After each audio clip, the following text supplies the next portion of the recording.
જય માતાજી ખેડૂત ભાઈઓ, આપણી ખેડૂત ચેનલમાં સ્વાગત છે। અને આજે ખાસ મહત્વની વાત કરવાની છે જે જીરાની ખેતી કરતા હોય એ ખેડૂત ભાઈઓ માટે કે આપણી ઘણા ખેડૂત ભાઈઓ સોશિયલ મીડિયામાં જોતા હોય અને ઘણા નહીં જોતા હોય। તો સોશિયલ મીડિયામાં અત્યારે આગાહી આપે છે કે જે 20 તારીખ પછી એક માવઠાની શક્યતા છે, એમાં વાતાવરણ ઘણું બધું બદલવાની શક્યતા છે। અને બીજા નંબરમાં ઠાર ઝાકરનું પ્રમાણ વધારે રહેવાનું છે। જે અત્યારને સમયમાં જે ઠાર ઝાકર આવતા એથી પણ વધારે આવવાનો રાઉન્ડ છે એ ઠાર ઝાકરનો। તો જીરા માટે એ બહુ નુકસાનકારક હોય છે। તો આપણી જીરામાં શું કરવું અને કઈ રીતે જીરાને આપણી બચાવવું એને વિડીયોમાં આપણી સંપૂર્ણ વાત કરવાની છે। તો ખાસ ખેડૂત ભાઈઓ ભૂલ ન કરતા, તો આપણી વિડીયોમાં જોડાયા રહીજો। અને ખાસ જો કે આપણી આગાહી વિશે કંઈ જાણતા નથી, પણ આપણી જે સોશિયલ મીડિયામાં જોતા હોય, ઘણા ખેડૂતો જોતા હોય આગાહીનું, તો અમુક ખેડૂત ભાઈઓની ખબર ન હોય।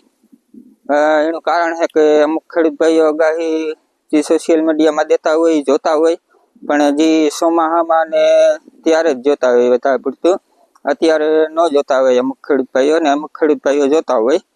તો એમાં આપણી હમણાં થોડોક ટાઈમ પહેલા જે માવઠાની એક રાઉન્ડ આવ્યો હતો જે આગાહીનો, ત્યારે પણ આગાહીવાળાએ આગાહી આપી હતી અને એ પ્રમાણે વાતાવરણ માવઠું પણ જોવા મળ્યું હતું। તો એમાં ઘણા ખેડૂત ભાઈઓ જોતા ને સોશિયલ મીડિયામાં આગાહીવાળાનું ખાલી સુમાહા પૂરતું જ જોતા હોય વરસાદ હોય ત્યારે। પણ એટલા માટે આપણી આ વિડીયોમાં એ વાત આપણી જણાવી જે માવઠાની આગાહી વિશે, કે જે ખેડૂત ભાઈઓ જોતા ન હોય અમુક સોશિયલ મીડિયામાં, એટલે એની ખબર પડે। અને જે થોડોક ટાઈમ પહેલા જે આપણી રાઉન્ડ હતો આગાહીનો જે વયો ગયો એમાં ઘણા ખેડૂત ભાઈઓને નુકસાન થયું હતું અને ખબર નહોતી આગાહીની, અને પાણી વારી દીધા હતા અને જીરામાં થોડું ઘણું નુકસાન ને ઘણાને મોટું નુકસાન પણ થયું જીરામાં। એટલે આ વખતે પાછી આગાહી આવે 20 તારીખ પછી, તો ખેડૂત ભાઈઓ ધ્યાન રાખજો, ખાસ પાછી ભૂલ ન કરતા। જે ખેડૂત ભાઈઓને અત્યારે છેલ્લે એટલી બધી મહેનત કરી હોય અને જીરામાં બગાડ બેસે તો જાજુ નુકસાન થાય મહેનત કર્યા છતાં। એટલે ખાસ આપણે એમાં શું કરવું અને શું કાળજી રાખવી અને ધ્યાન કામ રાખવું એ વિડીયોમાં આપણી વાત કરીશું પૂરેપૂરી। તો ખેડૂત ભાઈઓ ખાસ તો જો કે 20 તારીખથી પછી તારીખ સુધીમાં કહીએ કે 20 તારીખથી પછી 2-3 દી ટૂંકમાં જે વાતાવરણ બદલવાનું છે, જે માવઠું ને ઠાર ઝાકરનું પ્રમાણ વધારે થવાનું છે। તો ખેડૂત ભાઈઓ આજે વાત કરીએ કે આજે આપણે 16 તારીખ છે, તો 17, 18 ને 19 3 દિવસ છે આપણા માટે। તો આજે એટલા માટે વિડીયો મેં બનાવ્યો કે આપણા માટે હજી 3 દિવસ છે, તો આપણી જીરાને બચાવી શકીએ, તો જાજુ નુકસાન ન થાય આપણી। તો ખેડૂત ભાઈઓ પહેલા તો આપણી વાત કરીએ કે જે ખેડૂતોએ પાણી ન વાર્યું હોય એની વાત કરીએ।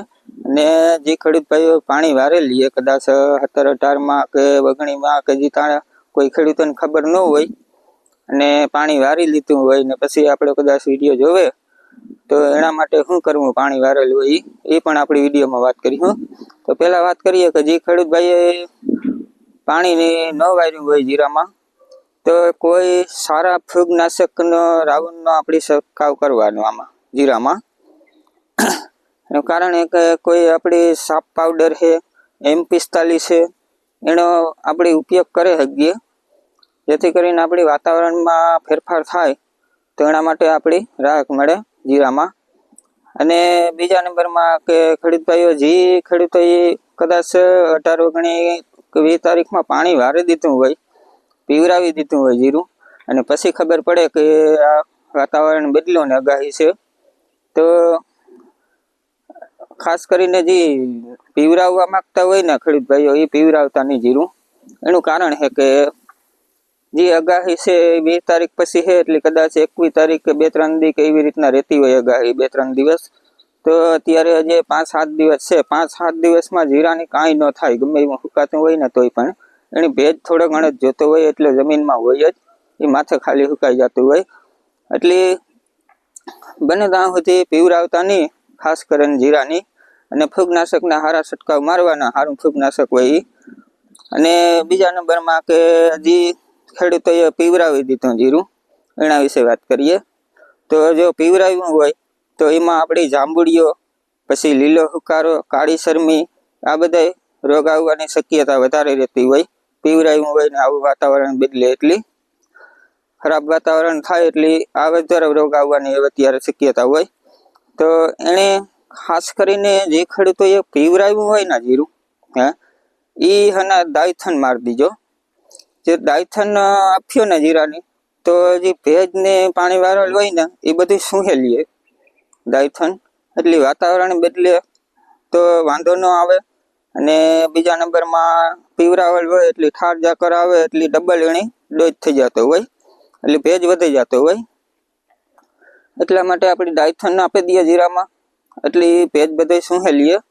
અને બીજા નંબરમાં કે જે ખેડૂતો છે એ જે પીવરાવેલ હોય એ દાયથન આપી દે. અને ખાસ કરીને નાઇટ્રોજન વસ્તુ જે આવતી હોય ને એ વસ્તુ જીરામાં આપતા જ નહીં. તો એ વસ્તુ આપ્યું ને તો ડોઝ વધી જશે, ડબલ થઈ જશે, એટલે નુકસાન વધારે થશે. એટલે ખાસ કરીને આણા રાઉન્ડ મારજો. M45 છે, સાપ પાવડર છે, અને જે પીવરાવેલ હોય જીરા તો એને દાયથન આપજો. અને બીજા નંબરમાં કે જે આગાહી વાળા કહે કે આ વખતે જે રાઉન્ડ છે એમાં ઠાર ઝાકર એકદમ આવવાના છે, વધુ પ્રમાણમાં રાઉન્ડ છે. આ ટૂંકમાં એકદમ અતિશય આવી છે. એનું કારણ છે કે અત્યારે જે ઠાર ઝાકર આવતો આપણી એ વધુને 8-9 વાગ્યા સુધી રહેતો. અને એ જે એનું કહેવાનું છે આગાહી વાળાને, ઠીક છે કે આવે કે ન આવે, પણ આગાહી વાળા આગાહી કરે સોશિયલ મીડિયામાં કે જે ઠાર ઝાકર ને આવી છે એ લગભગ આપણી પેલા જે જોયું છે કે આપણી 10-10, 10:30 વાગ્યા સુધી ને ઠાર ઝાકર ને ધુમ્મસ જેવું વાતાવરણ દેખાતું હોય એ રીતના આવે, એ રીતના આગાહી આપે. તો ખેડૂત ભાઈઓ જીરા માટે આ બહુ ખતરનાક કહેવાય એક આ વસ્તુ જે આગાહી છે એ. બાકી અન્ય પાકોમાં એટલું નુકસાન ન કરતું હોય, જીરામાં વધારે કરતું હોય. તો ખાસ કરીને ખેડૂત ભાઈઓ ધ્યાન રાખજો. આ કોઈ પણ હારા ફૂગનાશકના રાઉન્ડ ચાલુ રાખજો. અને ઠીક છે કે આપણી જે M45 આવે બરાબર, એ પણ ફાયદો સારો કરે ઠાર ઝાકર સામે. પણ એની પૂરી ડિટેલ ને કેટલા દિવસના રાઉન્ડ ને કેટલું પ્રમાણ ને એ બધું આપણી કાલના વિડીયોમાં બતાવીશું, જણાવીશું. તો આ વિડીયોમાં ખાલી એટલું જ કે પાણી વાળતા હોય તો પાણી ન વાળજો, અને ખાસ કરીને ફૂગનાશકના હારા છંટકાવ કરજો. અને પાણી વાળેલું હોય તો દાયથન આપી દેવું. તો ખેડૂત ભાઈઓ વિડીયો કાંક ને કાંક ફાયદો થયો હોય અને સારો લાગ્યો હોય તો લાઈક કરી દીજો વિડીયોની. ચેનલમાં નવા હોય તો સબસ્ક્રાઈબ કરી દીજો. મળીએ પાછા બીજા વિડીયોમાં. જય માતાજી બધા ખેડૂત ભાઈઓને.